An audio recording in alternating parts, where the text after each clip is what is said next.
حضرت محمد صلی اللہ علیہ وآلہ وسلم کا یہ واقعہ سننا ہر امتی پر لازم ہے۔ حضور صلی اللہ علیہ وآلہ وسلم فرماتے ہیں کہ میری جوانی کی دن تھی کہ ایک رات میں نے اپنے قریبی صحابی سے کہا، تم میری بکریوں کا خیال رکھنا، ایک نوجوان کے پاس جانا ہے۔ جب حضور صلی اللہ علیہ وسلم اس نوجوان کے پاس پہنچے تو شادی کا موقع تھا اور موسیقی کا پروگرام شروع ہو چکا تھا۔ چنانچہ آپ صلی اللہ علیہ وسلم بھی موسیقی سننے کے لیے بیٹھ گئے کہ اچانک موسیقی۔ بسم اللہ الرحمن الرحیم۔ ناظرین، کہا جاتا ہے کہ حضرت عبد المطلب کے لیے کعبہ کے سائے میں ایک قالین بچھایا جاتا تھا۔ وہ اس پر بیٹھا کرتے تھے۔ ان کا احترام اس قدر تھا کہ کوئی اس قالین پر بیٹھتا نہیں تھا۔ چنانچہ ان کے بیٹے اور قریش کے سردار اس قالین کے چاروں طرف بیٹھتے تھے، لیکن رسول اللہ صلی اللہ علیہ وآلہ وسلم وہاں تشریف لاتے تو سیدھے اس قالین پر جا بیٹھتے تھے۔ اس وقت آپ ایک تندرست لڑکے تھے۔ آپ کی عمر 9 سال کے قریب ہو چلی تھی۔ آپ کے چچا عبد المطلب کے ادب کی وجہ سے آپ کو اس قالین سے ہٹانا چاہتے تو عبد المطلب کہتے، میرے بیٹے کو چھوڑ دو، اللہ کی قسم یہ بہت شان والا ہے۔ پھر وہ آپ کو محبت سے اس فرش پر بٹھاتے، آپ کی کمر پر شفقت سے ہاتھ پھیرتے، آپ کی باتیں سن سن کر حد درجہ خوش ہوتے رہتے۔ کبھی وہ دوسرے سے کہتے، میرے بیٹے کو یہی بیٹھنے دو، اسے خود بھی احساس ہے کہ اس کی بڑی شان ہے اور میری آرزو ہے یہ اتنا بلند رتبہ پائے جو کسی عرب کو اس سے پہلے حاصل نہ ہوا ہو اور نہ بعد میں کسی کو حاصل ہو سکے۔ ایک بار انہوں نے یہ الفاظ کہے، میرے بیٹے کو چھوڑ دو، اس کے مزاج میں طبعی طور پر بلندی ہے، اس کی شان نرالی ہوگی۔ ناظرین، آج کی ویڈیو میں ہم نبی کریم صلی اللہ علیہ وسلم کی شان کے حوالے سے آپ کو چند عجیب واقعات سنانے والے ہیں، جن سے واضح ہوتا ہے کہ آپ صلی اللہ علیہ وآلہ وسلم کے دادا جان کے دل میں آپ صلی اللہ علیہ وسلم کی کس قدر محبت تھی۔ ناظرین، کہتے ہیں کہ عمر کے آخری حصے میں عبد المطلب کی آنکھیں جواب دے گئی، آپ نابینا ہو گئے تھے۔ ایسی حالت میں ایک روز وہ اس قالین پر بیٹھے تھے کہ آپ صلی اللہ علیہ وسلم تشریف لے آئے اور سیدھے اس قالین پر جا پہنچے۔ ایک شخص نے آپ کو قالین سے کھینچ لیا، اس پر آپ رونے لگے۔ آپ کے رونے کی آواز سن کر حضرت عبد المطلب بے چین ہوئے اور بولے، میرا بیٹا کیوں رو رہا ہے؟ اس شخص نے بتایا، آپ کے قالین پر بیٹھنا چاہتا ہے، ہم نے اسے قالین سے اتار دیا۔ یہ سن کر حضرت عبد المطلب نے کہا، میرے بیٹے کو قالین پر ہی بٹھا دو، یہ اپنا رتبہ پہچانتا ہے۔ میری دعا ہے کہ یہ اس رتبے کو پہنچے جو اس سے پہلے کسی عرب کو نہ ملا ہو، اس کے بعد کسی کو نہ ملے۔ اس کے بعد پھر کسی نے آپ کو قالین پر بیٹھنے سے نہیں روکا اور روایات میں آتا ہے کہ ایک روز بنو مدلج کے کچھ لوگ حضرت عبد المطلب سے ملنے کے لیے آئے۔ ان کے پاس اس وقت آپ صلی اللہ علیہ وسلم بھی تشریف فرما تھے۔ بنو مدلج کے لوگوں نے آپ کو دیکھا۔ یہ لوگ قیافہ شناس تھے، یعنی آدمی کا چہرہ دیکھ کر اس کے مستقبل کے بارے میں اندازے بیان کرتے تھے۔ انہوں نے عبد المطلب سے کہا، اس بچے کی حفاظت کرے، اس لیے کہ مقام ابراہیم پر جو حضرت ابراہیم علیہ السلام کے قدم کے نشان ہے، اس بچے کے پاؤں کا نشان بالکل اس نشان سے ملتا جلتا ہے۔ اس قدر مشابہت ہم نے کسی اور کے پاؤں کے نشان میں نہیں دیکھی۔ ہمارا خیال ہے یہ بچہ نرالی شان کا مالک ہوگا، اس لیے اس کی حفاظت کریں۔ ناظرین، یاد رہے کہ مقام ابراہیم خانہ کعبہ میں وہ پتھر ہے جس پر حضرت ابراہیم علیہ السلام کعبہ کی تعمیر کے وقت کھڑے ہوئے تھے۔ معجزے کے طور پر اس پتھر پر حضرت ابراہیم علیہ السلام کے پیروں کے نشان پڑ گئے تھے۔ لوگ اس پتھر کی زیارت کرتے ہیں، یہی مقام ابراہیم ہے۔ چونکہ آپ حضرت ابراہیم علیہ السلام کی نسل سے ہے، اس لیے ان کے پاؤں کی مشابہت آپ میں ہونا قدرتی بات تھی۔ ناظرین، کہتے ہیں ایک روز حضرت عبد المطلب حجر اسود کے پاس بیٹھے ہوئے تھے، ایسے میں ان کے پاس نجران کے عیسائی آ گئے۔ ان میں ایک پادری بھی تھا۔ اس پادری نے عبد المطلب سے کہا، ہماری کتابوں میں ایک ایسی نبی کی علامت ہے جو اسماعیل علیہ السلام کی اولاد میں ہونا باقی ہے۔ یہ شہر اس کی جائے پیدائش ہوگا، اس کی یہ نشانیاں ہوگی۔ ابھی یہ بات ہو رہی تھی کہ کوئی شخص آپ کو لے کر وہاں آ پہنچا۔ پادری کی نظر جو ہی آپ پر پڑی وہ چونک اٹھا۔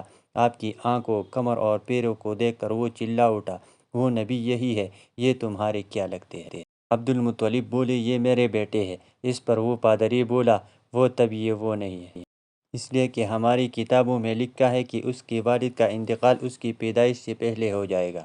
یہ سن کر عبد المطلب بولے، یہ دراصل میرا پوتا ہے، اس کے باپ کا انتقال اس وقت ہو گیا جب یہ پیدا بھی نہیں ہوا تھا۔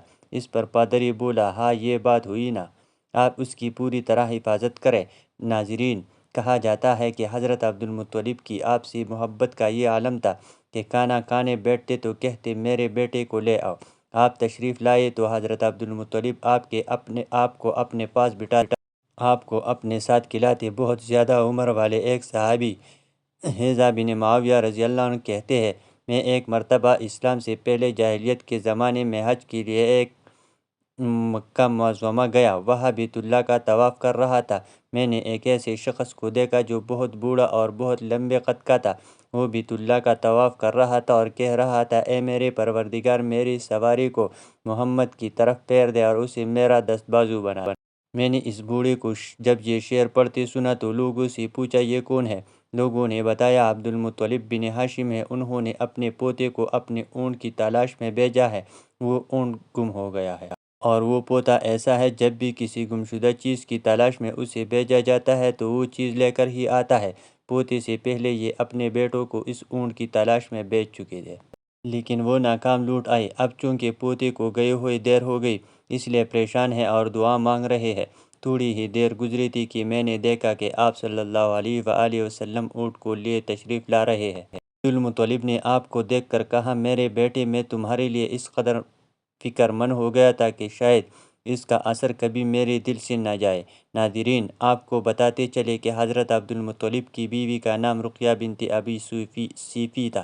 کہتے ہیں قریش کئی سال سے سخت قحط سالی کا شکار تھے، بارشیں بادل بند تھے، سب لوگ پریشان تھے۔ اسی زمانے میں ایک خواب دیکھا، کوئی شخص خواب میں کہہ رہا تھا، اے قریش کے لوگوں، تم میں سے ایک نبی ظاہر ہونے والا ہے، اس کے ظہور کا وقت آ گیا ہے، اس کے ذریعے تمہیں زندگی ملے گی، خوب بارشیں ہوگی، سرسبزی اور شادابی ہوگی۔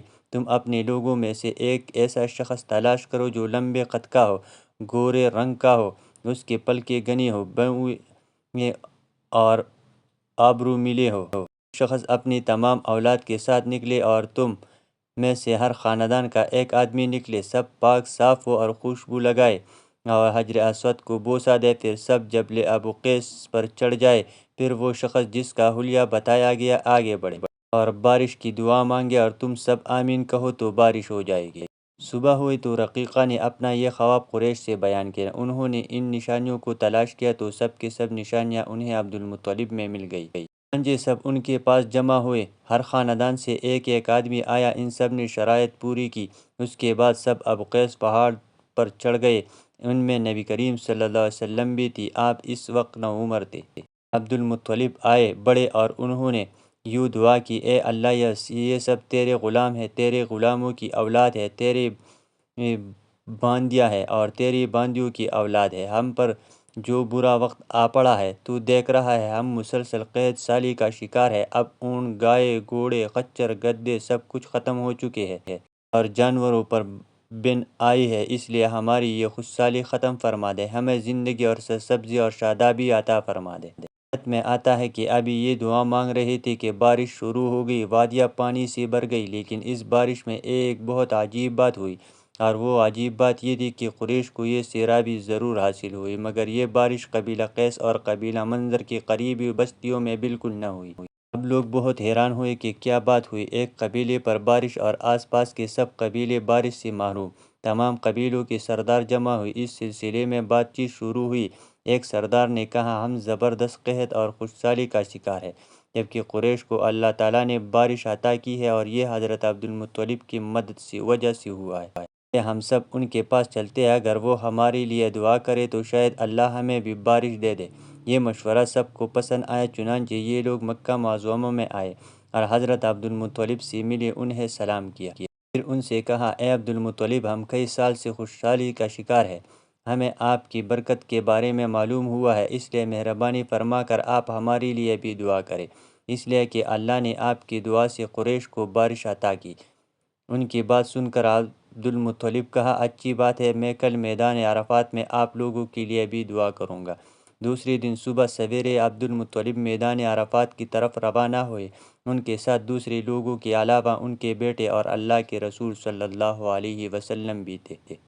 عرفات کے میدان میں عبدالمطلب کے لیے ایک کرسی بچھائی گئی، وہ اس پر بیٹھ گئی، نبی کریم صلی اللہ علیہ وسلم کو انہوں نے گود میں بٹھا لیا، پھر انہوں نے ہاتھ اٹھا کر یوں دعا کی، اے اللہ، چمکنے والی بجلی کی پروردگار اور کڑکنے والے گرج کے مالک، پالنے والوں کے لیے پالنے والے اور مشکلات کو آسان کرنے والے، یہ قبیلہ قیس اور قبیلہ مظہر کے لوگ ہیں، یہ بہت پریشان ہیں، ان کی کمریں جھک گئی، یہ تجھ سے اپنی لاچاری اور بے کسی کی فریاد کرتے ہیں اور جان و مال کی بربادی کی شکایت کرتے ہیں۔ بس اے اللہ، ان کے لیے خوب برسنے والے بادل بھیج دے اور آسمان سے ان کے لیے رحمت عطا فرمائے کہ ان کی زمینیں سرسبز ہو جائے اور ان کی تکالیف دور ہو جائے۔ کہتے ہیں حضرت عبد المطلب ابھی یہ دعا کر رہے تھے کہ ایک سیاہ بادل اٹھا، عبد المطلب کی طرف آیا اور اس کے بعد اس کا رخ قبیلہ قیس اور بنو مظہر کی بستیوں کی طرف ہو گیا۔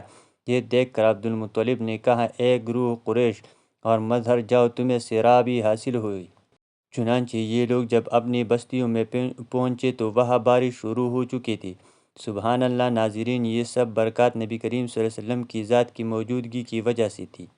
جس دعا میں اللہ کے محبوب، اللہ کے حبیب صلی اللہ علیہ وسلم کی آمین شامل ہو اور وہ دعا قبول نہ ہو، یہ کیسے ہو سکتا ہے؟ اور دوسری اہم بات جو معلوم ہوئی یہ کہ اسلام سے پہلے بھی قریش اور عرب کے لوگ اللہ تعالیٰ ہی سے اپنے مسائل کے لیے دعا مانگ رہے تھے۔ مطلب یہ کہ وہ اللہ کو ماننے والے تھے۔ ناظرین، اس واقعے سے نبی کریم صلی اللہ علیہ وسلم کی شان کے ساتھ ساتھ آپ صلی اللہ علیہ وسلم کے خاندان کی شان بھی واضح ہوتی ہے کہ اللہ تعالیٰ کی طرف سے آپ کی دادی جان کو خواب آنا اور پھر آپ کے دادا جان کا اللہ کی بارگاہ میں سوال کرنا اور ان کی دعاؤں کا قبول ہونا، یہ سب خاندان نبوت صلی اللہ علیہ وسلم کی شان کو ظاہر کرتا ہے۔ روایات میں آپ صلی اللہ علیہ وسلم کی شان کے حوالے سے ایک اور واقعہ یوں آتا ہے کہ جب نبی کریم صلی اللہ علیہ وسلم 7 سال کے ہو چکے تھے تو آپ کی آنکھیں دکھنے کو آ گئی۔ مکہ میں آنکھوں کا علاج کرایا گیا لیکن افاقہ نہ ہوا۔ عبد المطلب سے کسی نے کہا کہ آکاش کے بازار میں ایک راہب رہتا ہے، وہ آنکھوں کی تکالیف کا علاج کرتا ہے۔ عبد المطلب آپ کو اس کے پاس لے گئے، اس کی عبادت گاہ کا دروازہ بند تھا۔ انہوں نے اسے آواز دی، راہب نے کوئی جواب نہ دیا۔ اچانک عبادت گاہ میں شدید زلزلہ آیا۔ راہب ڈر گیا کہ کہیں عبادت خانہ اس کے اوپر نہ گر پڑے، اس لیے ایک دم باہر نکل آیا۔ اب اس نے آپ کو دیکھا تو چونک اٹھا۔ اس نے کہا، اے عبد المطلب، یہ لڑکا اس امت کا نبی ہے، اگر میں باہر نہ نکل آتا تو یہ عبادت گاہ ضرور مجھ پر گر پڑتی۔ اس لڑکے کو فوراً واپس لے جاؤ اور اس کی حفاظت کرو، کہیں یہودیوں یا عیسائیوں میں سے کوئی اسے قتل نہ کر دے۔ اس نے کہا، اور رہی بات ان کی آنکھوں کی دعا تو خود ان کے پاس موجود ہے۔ عبد المطلب یہ سن کر حیران ہوئے اور بولے، ان کے اپنے پاس ہے؟ میں سمجھا نہیں۔ ان کا لعاب ان کی آنکھوں میں لگائے۔ انہوں نے ایسا ہی کیا، آنکھیں فوراً ٹھیک ہو گئی۔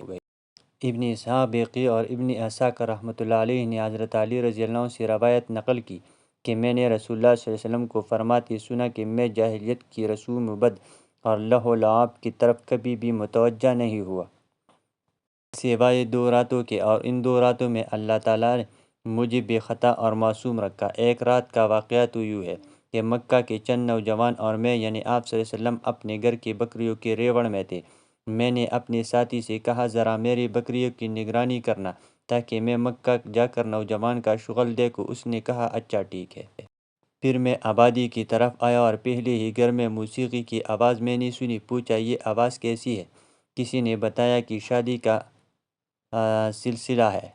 میں موسیقی سننے کے لیے بیٹھ گیا۔ اللہ تعالیٰ نے میرے کانوں کا تپایا اور میں سو گیا، حتیٰ کہ دوسرے روز سورج کی آمد پر اس کی شعاعوں نے مجھے بیدار کر دیا۔ میں اٹھ کر اپنے ساتھی کے پاس گیا۔ اس نے پوچھا، اتنے لمبے وقت تم کیا کرتے رہے؟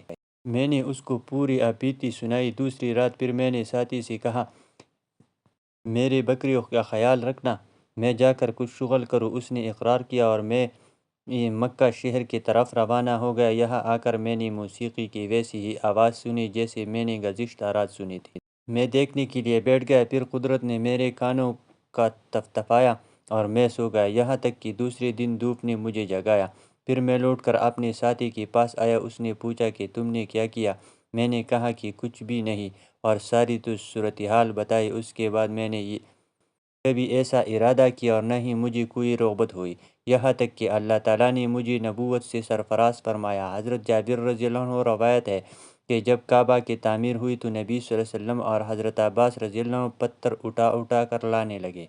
حضرت عباس رضی اللہ عنہ نے آپ سے کہا کہ اپنا تہبند اتار کر کندھوں پر رکھ لو تاکہ تمہارے کندھے پتھر سے محفوظ ہو۔ چنانچہ آپ صلی اللہ علیہ وسلم نے اپنا تہبند کھول کر کندھوں پر رکھ ہی لیا کہ اتنے میں آپ زمین پر گر گئے اور آنکھیں آسمان میں لگ گئی۔ پھر آپ اٹھے اور فرمانے لگے میرا تہبند، میرا تہبند، اور فوراً آپ صلی اللہ علیہ وسلم نے تہبند باندھ لیا۔ حضرت عباس رضی اللہ عنہ فرماتے ہیں اچانک آپ بے ہوش ہو کر گر پڑے۔ میں دوڑتا ہوا آیا، آپ کی نگاہیں آسمان میں پیوستی۔ میں نے کہا اے بھتیجی تمہاری حالت کیا ہے؟ آپ نے فرمایا مجھے روک دیا گیا ہے کہ میں برہنہ ہو کر چلوں۔ اس کے بعد آپ صلی اللہ علیہ وسلم کبھی آریہ نہ ہوئے۔ حضرت عباس رضی اللہ عنہ کہتے ہیں کہ میں نے آپ کی بات نوٹ کر لی کہ اس کے بعد آپ کبھی آریہ نہیں ہوئے۔ اللہ نے آپ صلی اللہ علیہ وسلم کی رسالت کا اظہار کر دیا۔ اللہ پاک ہمیں دین کا پیروکار بنائے اور ہمیں نیکوکاروں میں شامل کرے، آمین۔ ناظرین، کمنٹ باکس میں اللہ تعالیٰ کے 99 ناموں میں سے ایک نام ضرور ٹائپ کریں۔